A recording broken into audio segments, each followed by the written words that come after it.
नमस्कार मंडळी, मी सनातन या माझ्या चॅनलवर आपल्या सर्वांचं स्वागत आहे।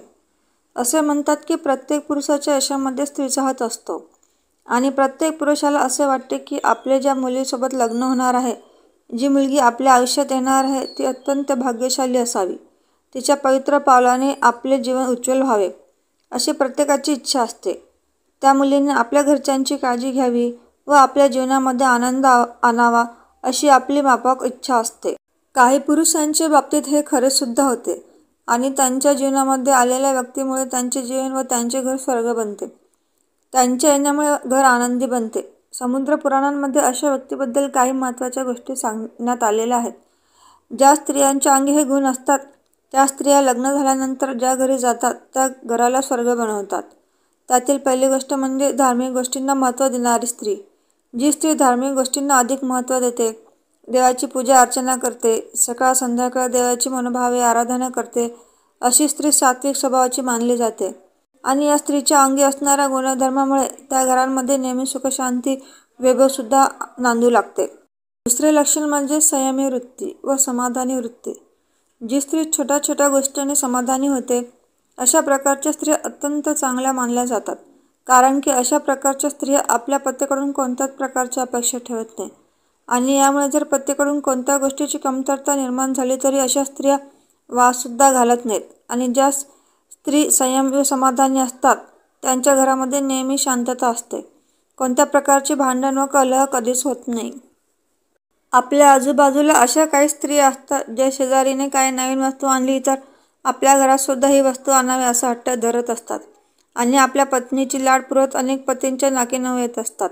त्यानंतरचा गुण म्हणजे स्त्री धाडशी असावी। कोणतीही परिस्थिती निर्माण झाली तरी त्या सध्याच्या परिस्थितीमध्ये धाडशी वृत्तीने दोन हात करणारी असावी। त्या परिस्थितीला धीराने सामोरे जाणारी असावी। अशा प्रकारचे गुण असतात ती स्त्री त्यांच्या कुटुंबाला नेहमी संकटातून वाचवण्यासाठी सक्षम असते।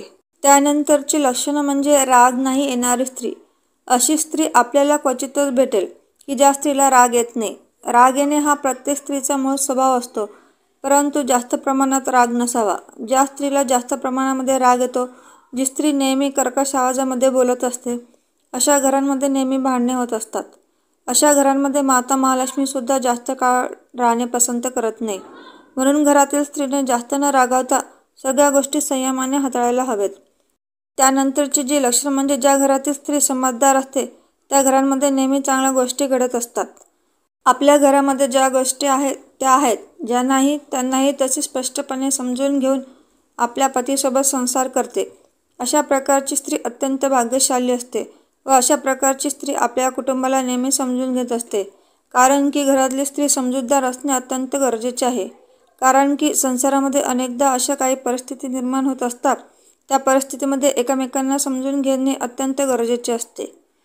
ज्या स्त्रियांचा स्वभाव गोड असतो अशा प्रकारच्या स्त्रिया आपल्या घरातील सदस्यांशी नेहमी चांगले वर्तन करत असतात आणि आपल्या गोड स्वभावामुळे सगळ्यांचे मनसुद्धा जिंकत असतात व या स्त्रिया आपल्या शेजारीसोबत चांगल्या वर्तनामुळे सगळ्यांच्या मनामध्ये आपले स्थान निर्माण करत असतात। म्हणूनच शेजारी पाजारीसुद्धा अशा प्रकारच्या महिलांसाठी व त्यांच्या कुटुंबासाठी नेहमीच अडीअडचणीसाठी धावून येत असतात। परंतु जी स्त्री रागीट असते, कडू स्वभावाची असते, चांगल्या तोंडाची नसते, अशा स्त्रीबद्दल लोक वाईट बोलत असतात व अशा प्रकारच्या स्त्रियांना संकटामध्ये कोणीच मदत करत नाही।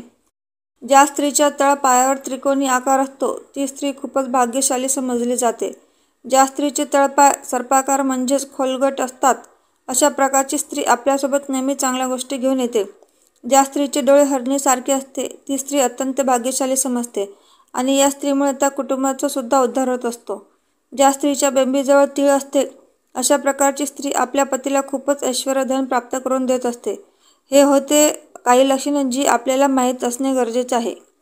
मंडळी, हा व्हिडिओ तुम्हाला आवडला असेल तर नक्की लाईक करा आणि आपल्या मित्रांसोबत शेअर करायला विसरू नका। तसेच आपली प्रतिक्रिया कमेंट करून नक्की कळवा। धन्यवाद।